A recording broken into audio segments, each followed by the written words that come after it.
Hey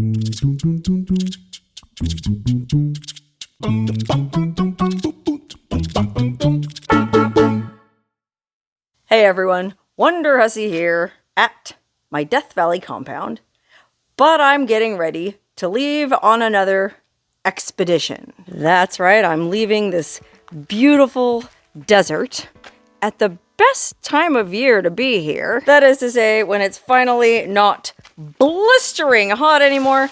But guess what? I gotta shoot new videos for my channel. I've shot everything there is to shoot in a 100-mile radius of this place. So I gotta get back on the road and go get some new content. So I'm in the process of loading my car for this trip, and I thought it might be interesting. Well, I thought you guys might be interested in seeing how I prep my rig for an expedition. Okay, just to refresh your memory, I have a 2017 Toyota 4Runner that I have not made any interior modifications to. You can see I haven't taken out either one of the back seats. You can see I haven't taken out either one of the front seats. You may have even noticed that my front seat headrests have been on backwards pretty much ever since I first got the car.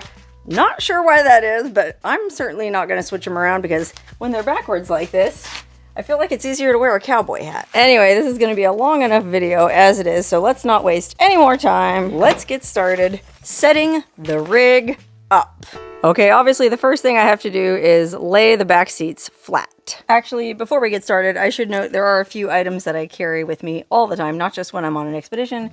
I do have some binoculars here, and I've got my road atlases. Because you can never count on GPS, I roll with a Nevada atlas, a California atlas, and on this trip, I'm also going over to the Utah border, so I'm going to bring a Utah atlas. And I keep those in the seat back pocket here under my binoculars. I also have my shovel for extracting myself from off-roading messes or for burying my own messes, that is to say, digging cat holes. And I also have an extra pair of flip-flops just in case I blow one out. And yes, they are all exactly the same kind of flip-flop, which is why I have such a mighty flip-flop tan. Okay, anyway, let's fold these seats flat. You may have also noticed that my car is looking real clean. And that's because just a few days ago, I went into Pahrump to the car wash and washed the whole exterior undercarriage and vacuumed the interior. Since this is basically going to be my living room, bedroom, and, well, pretty much everything for the next, well, I think I'm going to be gone about 10 days on this trip. So keep that in mind. This is how I load my vehicle for a 10-day trip. Obviously, it's a little bit different if I'm going to be gone for the entire summer. So the first thing I need to do is make my bed. I'm not the kind of gal who just throws a sleeping bag in the back and lays down all rough and cowboy-like. No, sir, I take my sleep very seriously. So I make a very nice bed to sleep in. And the first comfort issue I need to address is, you can see the back here isn't flat. Where the seat folds over, it's about 2 inches higher than down here. So I need something to level this out. And that's why I made this little platform. Oh, hey there, ranch water. Don't mind if I do. Anyway, I made this little platform out of a piece of plywood with some 2x2s underneath. And basically, all it does is level out the side of the car that I want to sleep on. Which, that just reminded me of something. I'm not going to take my refrigerator on this trip, since I'm only going to be gone for 10 days. And frankly, well, my Bouge RV refrigerator is on the fritz. I think it needs a new fuse or something. It's not working. I didn't have time to mess with it. And to be honest, I'm still on the fence about if traveling with a refrigerator is worth it when you're like me and don't have permanently mounted solar panels. So for this trip, since I'm bringing my cooler, I don't need to have both sides of the back seats folded down. I can go ahead and fold this side up because my cooler isn't as big as the refrigerator. If I'm rolling with the refrigerator, then yes, I do need to strap the fridge down on this side with ratchet straps so it doesn't jostle around. But the cooler, I can sit right here on the back seat and leave the seat back up because this thing splits in like a 70-30, I think. So I got 70% for me to lay on for my bed, 30% I'm going to use for storing my cooler and other items. Okay, so now I have a nice flat sleeping surface. The next order of business is to put some nice comfy padding down. Like I said, I'm not the kind of gal to just roll out a sleeping bag and sleep at the back of a truck like this. No, sir, I am like the princess and the pea. I have to have not just one, but 2 layers of foam. And what's more, I even put on sheets. Both a bottom sheet and a top sheet. I told you, I don't mess around when it comes to my sleep. And to that end, I also use 2 comfy pillows. Now, because I'm heading up north and it's October and it's probably going to be a little bit chilly, I'm going to put 1, 2, 3 blankets on my bed, in addition to my little pink throw blanket, which I tuck up here on top of my pillows. And I can use that if I get really cold. Okay, so now my bed is squared away and I have all this cargo space over here on the left to fill. And you might be wondering, what in tarnation do you have hanging in the back of your rig, wonderhussie? Well, these are Mongolian good luck bells. An overlanding guy that I met who had just overlanded through Mongolia said they put these on their bumpers in Mongolia to protect them on those long hazardous journeys. I mean, if you've ever been to Mongolia or even looked at Mongolia on the map, it's a big country, there's a lot of desert, and there's not a lot in between towns. So I guess to sort of protect yourself from, well, they say it's goblins. To protect yourself from goblins causing troubles to your rig, you're supposed to hang this thing on the bumper of your rig. Unfortunately, when I had mine hanging from the bumper, the bells fell off, so I just decided to keep it inside my rig. And you might also be wondering what all this unsightly mess behind the bells is. Well, these are my Reflectix panels for putting in the windows if I'm trying to keep the sun out or keep prying eyes of nosy people out. I can put the black side out. So all 4 windows and the tailgate are all tucked away here. And yes, I need to make new ones. This gaffer's tape, I used gaffer's tape, is starting to peel off. And to be honest, the panels don't really stay in the windows too well anymore because they're starting to get old and stretched out. But to be honest, I didn't want to make new ones because I kind of thought I might be getting a new car altogether soon. And I just thought, I'll wait till then. But I don't know, there's still a lot of life left in this car, so maybe I should make new ones. Anyway, let's get started filling up the cargo section at the side of my bed. Okay, the first thing I'm going to do is slide this little suitcase all the way to the back. And this suitcase I kind of use as an attic for things that I'm not going to need very frequently on my trip. Like I bring in a camelback in case I do some kind of gnarly big hike. Some extra fuel for my camp stove. This weird shampooing cap, which this is a whole story in itself. I guess this is made for like accident victims. So like if you're a nurse at the hospital and somebody gets admitted and they're just tore up from an accident and you need to clean them up. Well, you need to wash their hair, but you can't really give them a full bath. So it's like basically it's a giant shower cap that you just put on dry hair and massage it around for like 5 minutes. And then somehow it doesn't require any rinsing and it'll clean your hair. Now, I should note that I did actually try this out once. And for my length and thickness of hair, unfortunately, it really didn't work at all. But it's better than nothing. So I figured since I have this attic here, I'll throw one in just in case. In addition to, I've got an extra floaty in case my floaty springs a leak. I've got an extra American flag in case I go to a cabin that needs a new American flag. I've got some first aid supplies that I can leave in a cabin. I've got a dry bag in case I end up canoeing or hiking on water or something where I don't want my stuff to get wet. Anyway, all of that is stuff that I'm not going to need very often, so I'm going to put it in this suitcase, which I'm going to cover with another blanket. Looks prettier that way, and you can never have too many blankets. And then in front of it, I'm going to put my little carpet. That's right, it's just like a real house. I even have a carpet. And then in front of it, I'm going to stack my bins. This is my kitchen bin. I don't like to cook much when I'm camping, so I just have a small Jetboil backpacking stove, an extra backpacking stove in case the Jetboil conks out, some fuel, a couple bowls, some lighters, my screen to block the wind and preserve fuel when I'm cooking, and my trusty spork. Like I said, I'm not really much of a cook when it comes to camping, or actually when it comes to any time at all. So then on top of my kitchen bin, I put my bathroom bin. And this I take very, Seriously. I mean, if you're interested, I've got toothbrush, toothpaste, a towel, a little hand mirror to do my makeup. I've got all my lotions and potions and, oh, vitamins, deodorant, cotton balls. Basically all the little things it takes to be wonderhussie. Okay, and then this last little space in the front I use for my water jugs. I'm rolling with 5 gallons of water, 2.5 gallon Reliance brand jugs. Now, unfortunately, they don't make this jug anymore, and it's a real bummer because I'm just a little girly girl. Like, lifting a 5 gallon jug or even a 3 or 4 gallon jug, it's a lot for me. So I like these little 2.5 gallon jugs. I don't know why they quit making them. The worst thing is, these guys fit so perfectly into my setup. So hopefully these jugs last me a long time. Okay, now on the space on top of my suitcase and little blanket is where I'm gonna put my food bags. Like I said, I'm not much of a cook, so this bag here is pretty much full of all boil in the bag, beans, lentils, rice, Indian food. I think there's some instant mashed potatoes in here. I do have one dehydrated meal in case there's a night where I'm just too lazy to even boil anything in the bag. And then this bag here is going to have my wine and coffee and, oh, I think I brought some hot cocoa packets because, like I said, I'm going up north.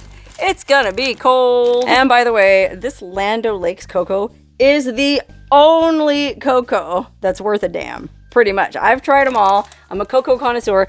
Land O'Lakes is just much creamier and richer than any of the other cocos, which is why I'm carrying it with me. Okay, and then this third bag here, this is all my bottles. It's one of those wine carrying bags to the grocery store, but I keep my Jack Daniels to spice up my cocoa. I keep my apple cider vinegar, take a shot of that every morning for health. And then it's just a bunch of these Zojirushi thermoses. If you've never heard of this brand, Zojirushi, it's Japanese.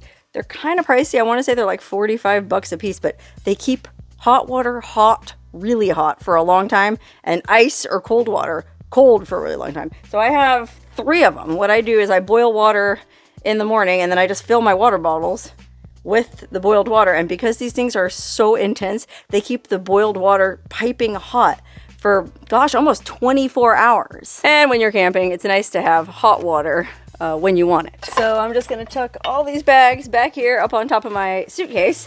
And now it's time to fill the other little nooks and crannies in the back. Okay, you can see there's a little tiny nook here on the other side of my bed. And I just happen to have a little tiny bin that fits right in there. And this bin has my headlamp, some flashlights, some more of those little first aid bags to leave in volunteer cabins that I come across. I think there's even like a little set of markers in there if I need to do some impromptu artwork. Basically, I guess it's kind of a smaller version of my suitcase. And then you might also notice there's an outlet in the back of the Toyota there. There's a 120 volt outlet, but that only works if the engine is running and you got to push a little button on the dashboard. This 12 volt outlet, I think, works the minute you turn on the ignition. So I usually keep this guy plugged in here.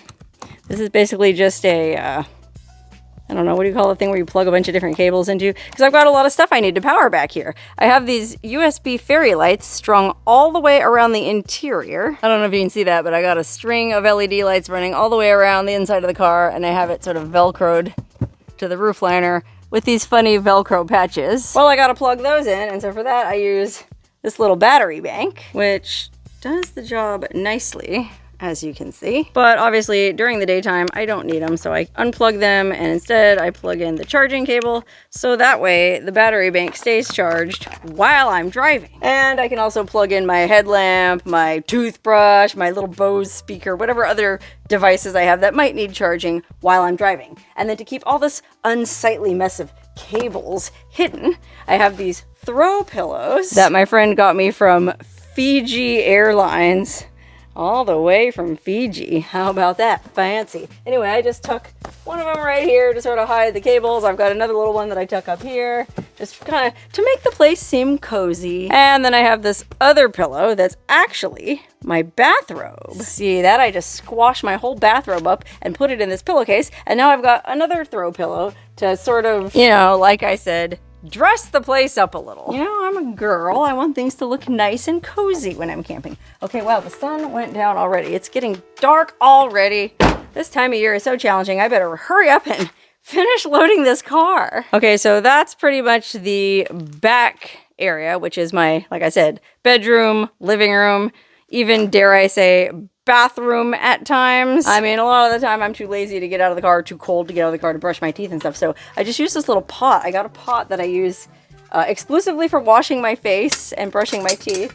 And I just fill it with warm water from one of my Zoji Rushi thermoses and put a washcloth in there and do my whole thing. And that way I don't have to get out of the car. I can just dump the pot out the window or, you know, out the side of the door. And I keep that tucked away in this little nook back there behind my water jugs. Out of sight, out of mind. Remember, it's very important to use every little space when you're traveling around in a confined space like this for an extended period of time. Now, yeah, I'm only going to be gone 10 days, but, you know, I've been known to travel around like this for a month or longer, and when, especially on one of those longer trips, you gotta make every little storage space count. Speaking of that, remember how I put that platform down here to make my bed level? Well, there is a 1.5, 2-inch compartment under that platform, and since we don't want to waste any storage space at all, I'm gonna go ahead and use that to hide my cafeteria tray. I have a cafeteria tray that I use as a table if I'm just sitting in there, you know, working or eating dinner or whatever.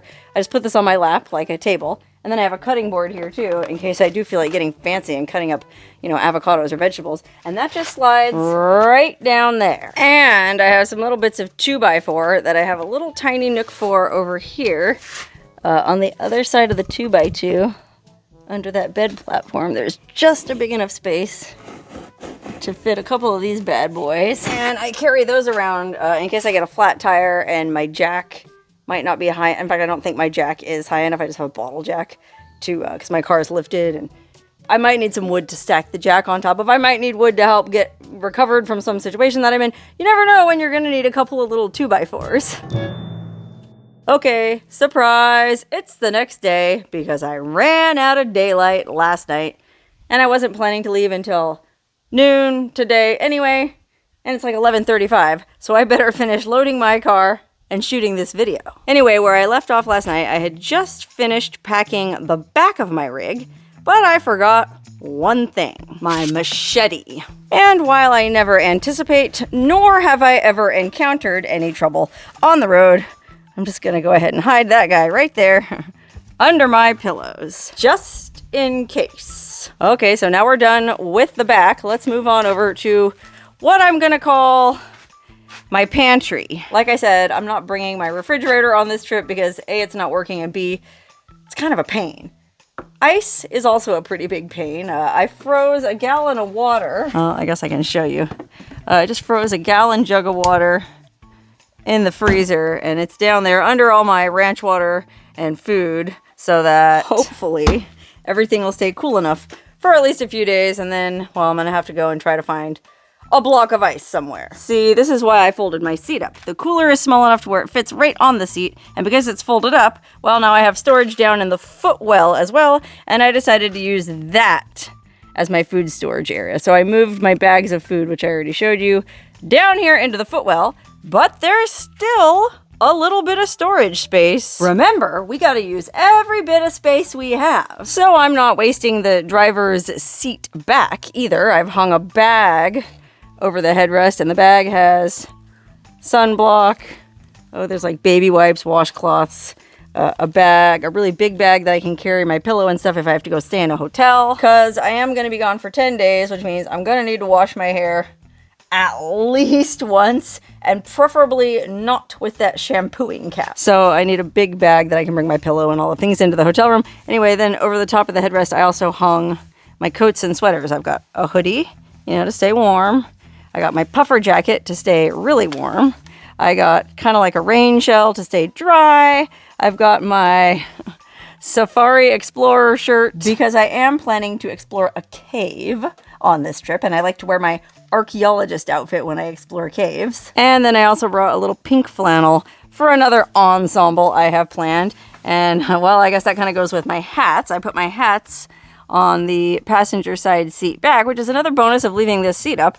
You know, I have all this extra storage for stuff there, and also down there in the footwell. Anyway, I've got an extra trucker cap in case the one I'm wearing blows off. I got my Safari Explorer hat, I got my cowgirl hat, and then I got my fancy pink cowgirl hat for this thing I'm going to tomorrow that I'm going to wear this pink flannel hat. And since there's still a little tiny bit of room there on the floor, I'll go ahead and use that to stow my furry boots because I have a feeling it's going to be chilly at night. So I guess this is sort of my pantry slash dressing room. But I can't fit all my clothes over on that side. So what I decided to do is when I travel, I usually bring all my clothes in this little boxing duffel bag. Unfortunately, the zipper broke on it, so it doesn't close, but I have all my pants and jeans and shorts and stuff on that side. I got all my shirts and sports bras, a bikini, a bunch of socks, a bunch of chonies. All of that is what I'm going to wear on this trip in this duffel bag, and I'm going to go ahead and put it right up here where I had my food bags. Since I did move my food bags into the footwell, I like this configuration better anyway. Actually, I like my configuration without the refrigerator all around a lot better. I mean, when you're traveling in an SUV, having a refrigerator really is kind of silly. Okay, so now we've packed the back, we've packed the back seats. Now it's time to address the passenger seat. Because I'm a lone wolf and I like to roll solo, I won't be carrying any passengers with me for the duration of this trip, so I might as well take this useful space up too. And since I am going to be loading up the passenger seat, the first thing I'm going to do is put on the seatbelt. That way the safety chime doesn't ding ding dong the whole dang trip. Okay, the first thing I'm going to stick back here is my air compressor. I got a real nice Smitty built air compressor in case I get a flat tire or if I air down to go on an exceptionally rough road. I'm really bad about airing down. I never do it, and I have no excuse. I have a good air compressor. I should do it. It'll prolong the lifespan of my shocks. And then next to the air compressor, I wedged in my bag full of recovery gear. I've got a tow strap, WD-40, duct tape, ratchet straps, tire tool, jumper cables, and then I'm just gonna cover it all with this towel. Don't forget to bring a towel. Actually, while I'm talking about jumper cables, I should also mention, I also roll with one of those battery jump packs. You know, it's essentially a giant battery bank that you can use to jumpstart your engine. I should actually make sure this thing is charged up. Let me see, how do I do that? Oh, yep, 4 bars. I always like to check that thing and make sure it's charged before I leave on a trip because getting a dead battery in the middle of nowhere would be no fun at all without a way to start it back up. Okay, and then on the front passenger seat, I have, well, this bag has my drone, extra recording gear like microphones and cables, lights, night vision camera. Oh, I think my Bose speaker is in here just so I can listen to music at camp. And then this bag here is just my laptop because I'm gonna need to be doing some work on the road. Unfortunately, this isn't a trip for funsies. This is a trip for worksies, which worksies is kind of funsies in my world. Anyway, I gotta bring my laptop and my external hard drive and all my gear so I can sit there and work on editing these videos at camp in the evenings. These are actually my drone propeller guards, which I have never actually used, but I feel like maybe I should start because I have crashed my drone a timer 10. And then in the very front of the passenger seat, I'm gonna put this bag, which is just sort of a odds and ends catch-all bag. I mean, I've got apples and snack food that I can eat while I'm driving for lunch. I've got a backpack. I've got a kind of like a casual day pack. Got a can of bear spray. Even though I'm not planning to go to bear country, I figure it might work on mountain lions. I've got a spray bottle full of water, which is really good for taking showers and baths on the road, such as they might be. And then I have this thing, which is one of my favorite new devices. And apologies if this is TMI, but this is a travel bidet. Okay, you might have noticed I didn't pack any toilet paper. That's because I like to use this bidet. It's basically just a squeeze bottle with a nozzle that you screw on the top. Like it's like a wand with little spray holes in it. And you fill it with water, assuming you're camping someplace where there's plenty of water, and then you just spray that on your booty, and it keeps it way cleaner than just using dry toilet paper. To be honest, I use this thing all the time at home. This has revolutionized my world, at least my world below decks. I can't say enough good things. I got this on Amazon. It was like $10 or something. Amazing device. I'll put the link to this and all the products I'm mentioning that are available for sale on Amazon in the description to this video. Okay, enough about my bidet. Now it's time to fill the rest of the space here in the front. You can see there's still a little bit of space between my glove box and this bag. So I'm going to use that to store my Jackery. Actually, on this trip, I'm not bringing my 1000. I'm bringing the, which one is this? Gosh, I don't even know which model this is, but I'm bringing the medium-sized one because the 1000 is just a little bit much for a 10-day trip. Okay, there's still a little bit of space down there in the footwell, so I'm going to tuck in one of those campfire in a can things that I like to use. You know, it's basically like a giant candle. You light it up. It's kind of like having a campfire without all the mess. And oh dear, it looks like we are pretty much out of room on the passenger seat. And I still have a bunch of stuff I gotta load. All that still has to fit in the car somewhere. Okay, well this little baby Jackery, which I like to bring 2 Jackeries so that if I'm charging one out in the sun somewhere, I can have the other one in the car with me.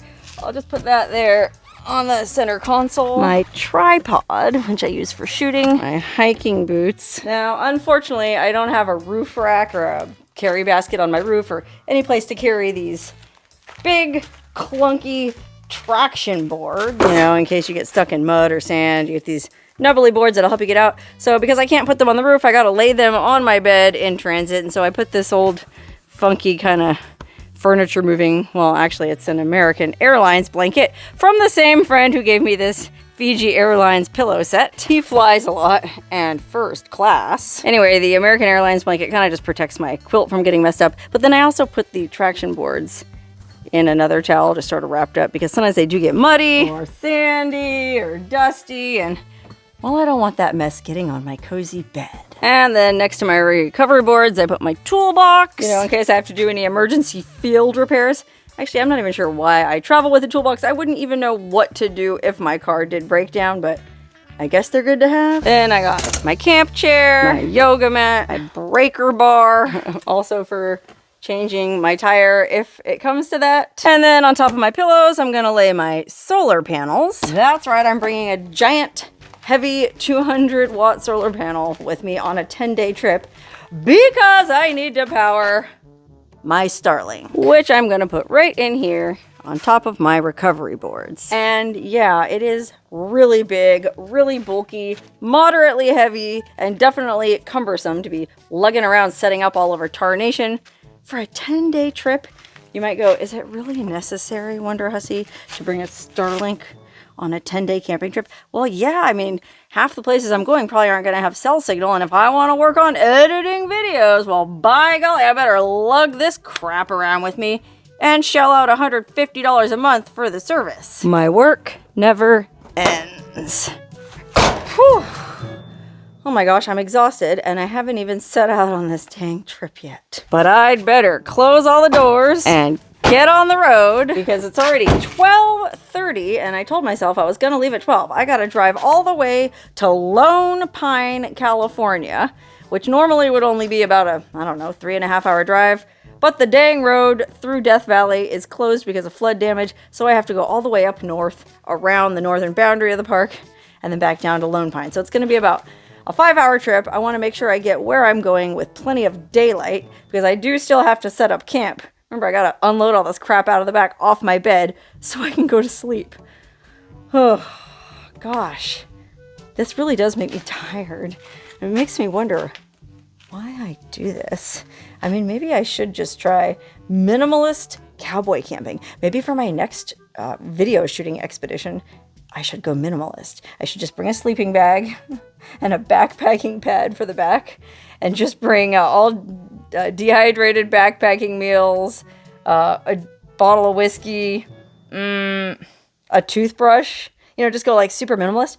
Oh, that could be kind of fun, but well, not this trip. This trip I've already got planned, and I've got all these different outfits I need to wear for all these different places I'm going to go. So, well, I guess I'll wrap this video up tonight when I get to camp, just so y'all know I made it there safely.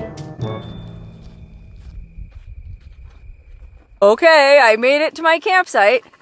Barely. I got here and it was almost totally dark already.